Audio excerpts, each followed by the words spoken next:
Всем привет! Вы на канале Готовим с Оксаной Пашко. Сегодня приготовим мясное блюдо на праздничный стол. Оно очень легкое в приготовлении, вкусное и красиво смотрится на столе. Подписывайтесь на мой канал и узнавайте еще больше вкусных и простых рецептов. Берем куриное филе и разрезаем вдоль на две части. Предварительно филе нужно помыть и обсушить бумажными полотенцами. Я использовала 4 филе, и у меня получилось 8 кусочков мяса. Вместо куриного филе можно использовать филе индейки. Каждый кусок немного отбиваем молотком с двух сторон. Все филе солим и перчим с двух сторон. Все приправы растираем руками по мясу. Приготовленное мясо кладем в один слой на разогретую сковороду с небольшим количеством растительного масла.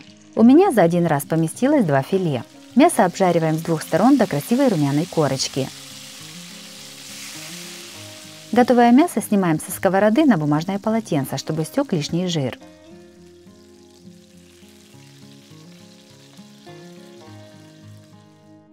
200 грамм шампиньонов среднего или крупного размера нарезаем пластинками.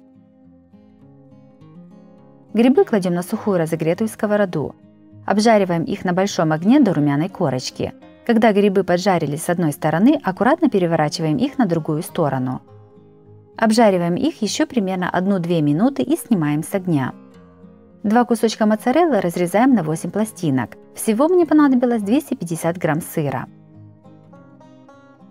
Берем 80 мл томатного соуса и добавляем к нему 1 чайную ложку итальянских трав. Все перемешиваем. Также вместо томатного соуса можно использовать томатную пасту, немного разведенную водой. Дно формы, в которой будем запекать, смазываем сливочным маслом. В форму выкладываем все подготовленное филе. Сверху каждый кусочек мяса смазываем томатным соусом.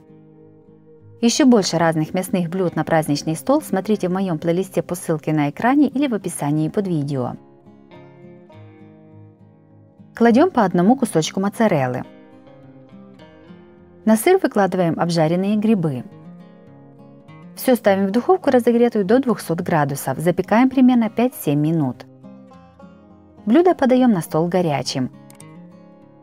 Для красоты готовое мясо посыпаем мелко нарезанным укропом.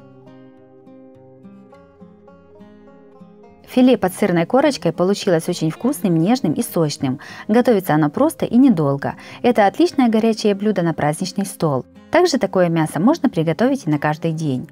Если вам понравился такой рецепт приготовления филе, то обязательно ставьте лайки, пишите комментарии, подписывайтесь на мой канал, чтобы не пропустить новые видео, они выходят каждый день. С вами была Оксана Пашко. Готовьте вкусно, готовьте с удовольствием.